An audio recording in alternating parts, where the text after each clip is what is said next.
7 তাৰিখে আমাৰ যি নিৰ্বাচন সেই নিৰ্বাচনত আমি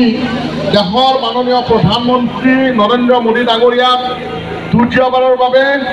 আমি প্ৰধানমন্ত্ৰী পাতিব লাগিব আৰু তাৰ কাৰণে আমি আমাৰ বৰপেটা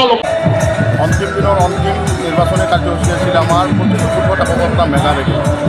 আৰু আমি য'ত দেখিবলৈ পাইছোঁ যে মানুহৰ এটা স্বতঃপূৰ্ণ এটা আন্দোলনৰ ৰূপান্ত লৈছে যে মাননীয় দেশৰ প্ৰধানমন্ত্ৰীৰ প্ৰতি সাধাৰণ ৰাইজৰ যিটো আনুগত্যতা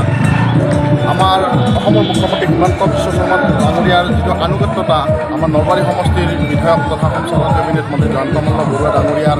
যি কৰ্মৰ যি চাৰিওফালে উন্নয়নৰ যিটো এটা ধাৰা তাৰ প্ৰতি লক্ষ্য ৰাখি মানুহ স্বতঃস্ফূৰ্তভাৱে ওলাই আহিছে আৰু আমাৰ ইয়াত 81টা বুথ আছে মই মোৰ নিজৰ বুথত মই আজি এই পদযাত্ৰাত মই অংশগ্ৰহণ কৰোঁ ইয়াতো প্ৰায়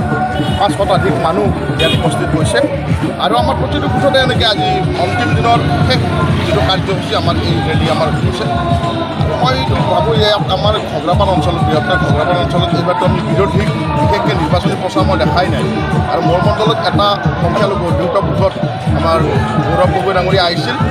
আৰু তাতো আমাৰ প্ৰায় যিবিলাক আমাৰ বুথত মিটিং হয় বুথত মিটিং নহ'লে আমাৰ সিমান মানুহ হয় সিমান মানুহে এখন মিটিং হৈছিলে আকৌ সংখ্যালঘু প্ৰদূষিত অঞ্চলত আৰু ইয়াত এইবাৰ আমাৰ কাৰণে এটা খুব ভাল এটা পৰিৱৰ্তন দিশ আমি দেখিবলৈ পাইছোঁ যে আমাৰ এই মণ্ডলটোত 81টা বুথৰ প্ৰায় সংখ্যালঘু বুথ আমাৰ প্ৰায় 40টা আছে আৰু এই 40টাতে এইবাৰ ব্যাপকভাৱে সংখ্যালঘু ৰাইজ ওলাই আহিছে আৰু এই কংগ্ৰেছৰ যি ভ্ৰষ্টাচাৰ দুৰ্নীতি তাৰ বিপৰীতে ভাৰতীয় জনতা পাৰ্টীৰ যি কৰ্ম তাৰ প্ৰতি ৰাইজৰ এই স্বতঃস্ফূৰ্ত যিটো আন্দোলন বুলি কওঁ মই ভাবোঁ যে ইয়াত বিৰোধী কিমান ভোট পাব মইতো মোটামুটি হিচাপটো আমাৰ পাবই আপোনালোকৰ পিছত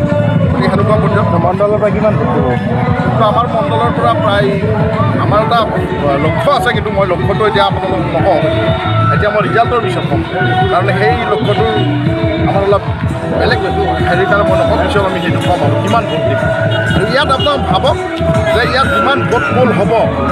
আমি পলিং এতিয়া আমাৰ লক্ষ্য আছে যে আমি পলিংটো কেনেকৈ বঢ়াব পাৰোঁ পলিংটো কেনেকৈ আমি 100%লৈকে নিব পাৰোঁ তাৰ আমাৰ চেষ্টা আছে আৰু ইয়াত পলিং যিমান হ'ব তাততো আমাৰ 95+ আমাৰ থাকিব প্ৰতিদ্বন্দ্বী কোনোবা হ'ব বুলিতো নহয় প্ৰতিদ্বন্দ্বীটো আমাৰ লগত আমাৰ মিত্ৰদলৰ পাৰ্টি ফণীভূষণ